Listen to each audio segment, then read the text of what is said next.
ST news सत्यर सन्धान आमे। ओडिशा मो परिवार आनुकूल्य रक्तदान शिविर अनुष्ठित। बालेश्वर जिला खैरा ब्लॉक मानित्री पंचायत ओडा उच्च विद्यालय ओडिशा मो परिवार आनुकूल्य एक रक्तदान शिविर अनुष्ठित हो जाइछि। एही आनुकूल्य मोट 81 यूनिट रक्त संग्रह होइछि बोली जणा पड़िछि।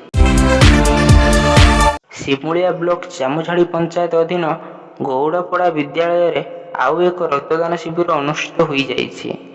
एही आनुकूल्य मोट 104 यूनिट रक्त संग्रह होइछि बोली सूचना मिली। एही अवसर में ओडिशार पर्यटन मंत्री श्रीजुक्त ज्योति प्रकाश पाणिग्राही महोदय सेठारे पहुंची ओडिशा मो परिवार आनुकूल्य रक्तदान शिविर को सफल्य मंडित करथिले।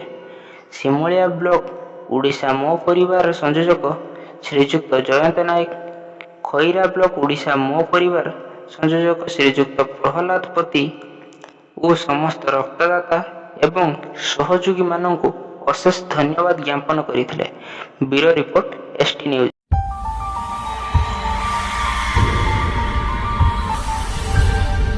एसटी न्यूज सत्यर सन्धान आमे।